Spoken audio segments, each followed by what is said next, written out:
You will ascend as high as you are willing to descend. Now there's this notion that we are able to reach great heights without first going into the abyss, without first descending into the unknown, the uncomfortable, the dreadful, the painful.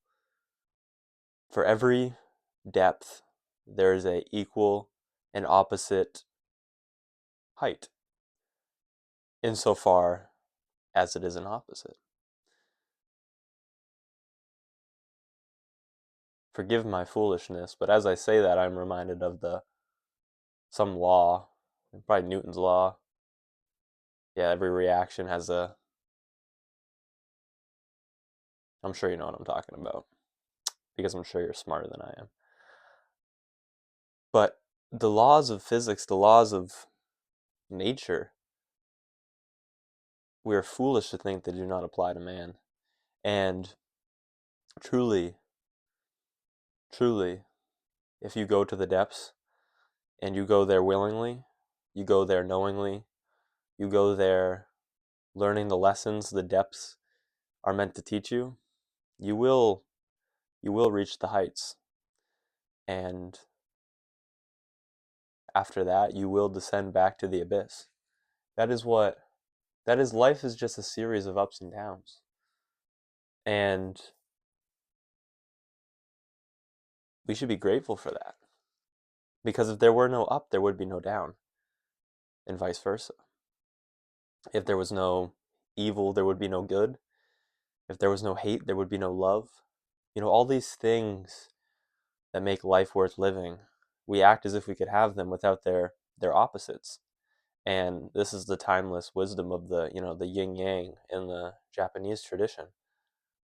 I mean, everything has its opposite. And without its opposite, the thing wouldn't even be. And two, it would have no meaning. It wouldn't matter. And it wouldn't even be joy. It wouldn't even be an up. If say the the highest peak you've ever achieved was your baseline, was your normal plane of existence, that would be your baseline. It wouldn't be a peak. It would just be life. It would just be normal. And for some reason, we just, I think when it's put in this way, we can easily comprehend it. But when it happens to us in life, we don't see it for what it is. I heard something along this lines a while ago, and I didn't look as deeply into it as I should have. It was a podcast with Chris Williamson and Chris Bumstead, and Chris Bumstead was saying that he was talking to like his therapist, and she was saying how you have to truly explore, or like if you limit the downs, you also limit the ups, and it's so true. It's so true. And I made a video recently too about how the devil lies to us, saying that we suffer for no reason. And truly, that is the most cruel and sad and biggest lie the devil will tell us, because our suffering is never in service to nothing, because everything happens for a reason, but also just due to the fact that we'll have an equal and opposite reaction of whatever your opposite of suffering is. And what truly brought this to my attention was Thus Spoke Zarathustra by Nietzsche. And this was a book. It's weird how things happen, because this is a book I've heard many great things about for many times. And I probably picked this book up at least 5 different times, probably more. Probably more. And I tried to start reading it, and I would read a few pages, and I was like, I'm not really enjoying it. There'd be some good lines, some good quotes, but I was just kind of like, it's kind of poetic. It's technically fiction, and those both aren't really my jam, so I never really got through it.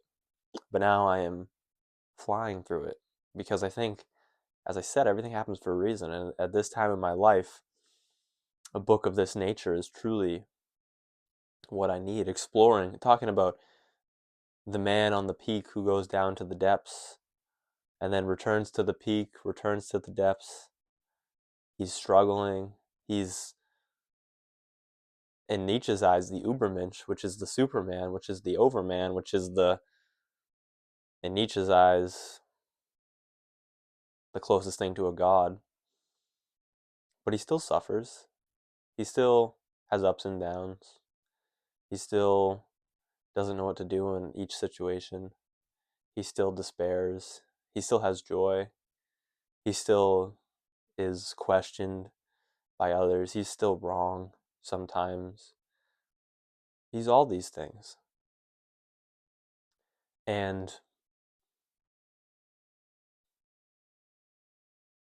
it's also it's a beautiful book in the idea that it's Nietzsche.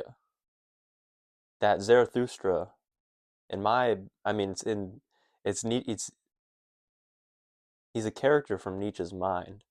So in a way he is Nietzsche, but I think in a deeper way than even that, he is Nietzsche. I think Nietzsche wrote Zarathustra not subconsciously thinking that it's himself, or not subconsciously being himself, but consciously writing him as Nietzsche.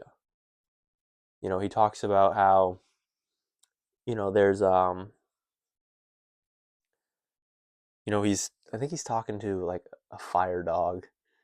Um but I mean, I'm sure that's symbolic for something. I'm just not smart enough to understand what that is. Um but he's talking to this creature, and he's like despairing. He's like, my words have reached no one. And the the creature says, "How do you know that? The dew is strongest in the most still, silent part of the night." And you just can't help but think that was Nietzsche wrestling with the idea that no one recognized him, that nobody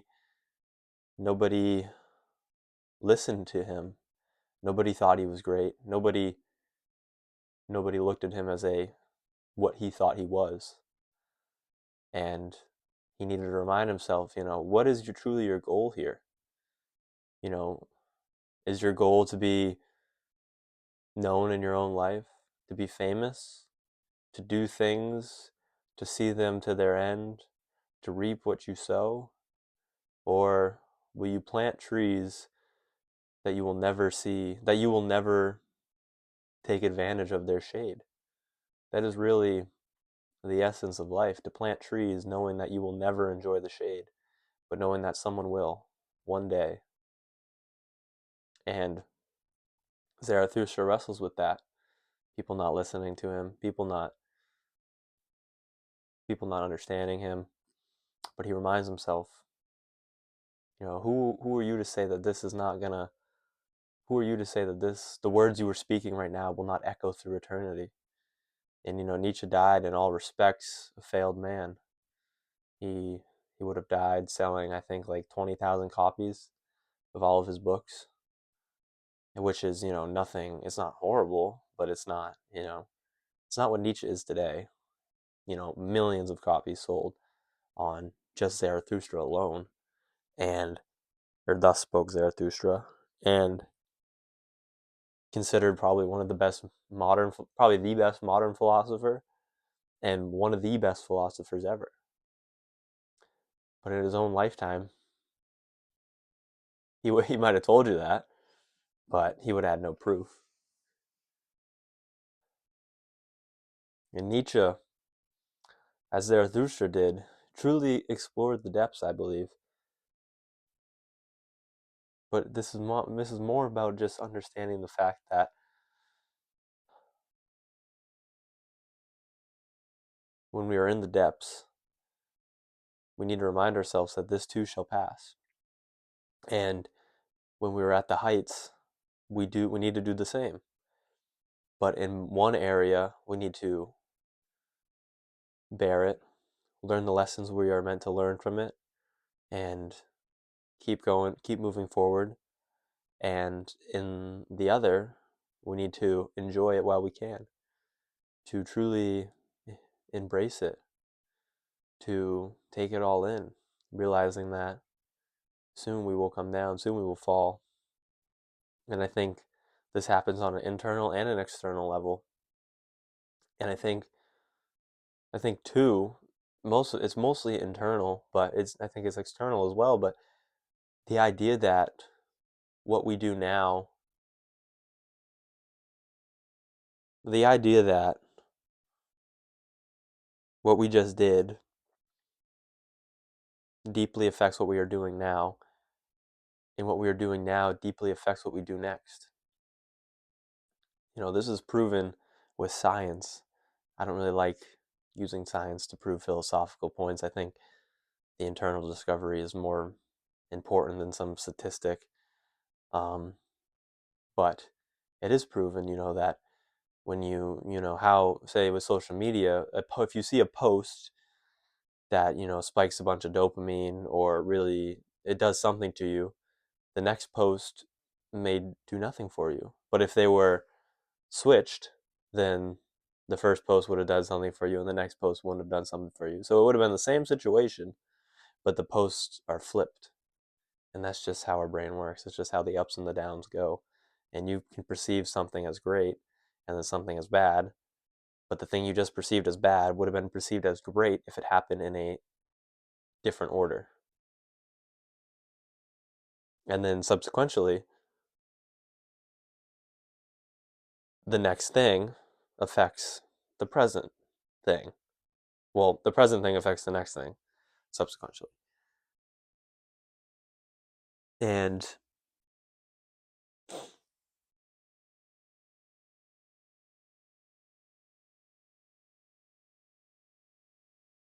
I think the awareness of this is important. I think it is.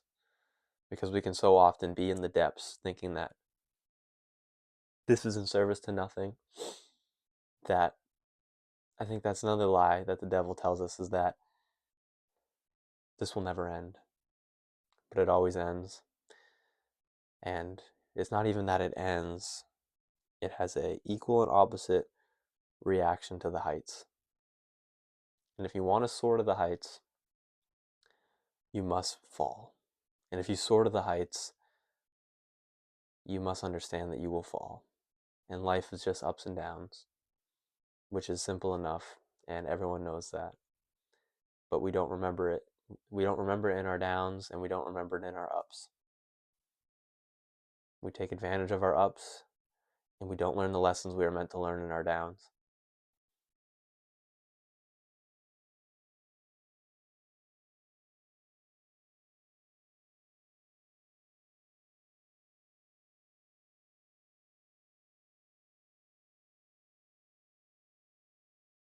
Explore your depths in entirety so that you may appreciate your heights in fullness.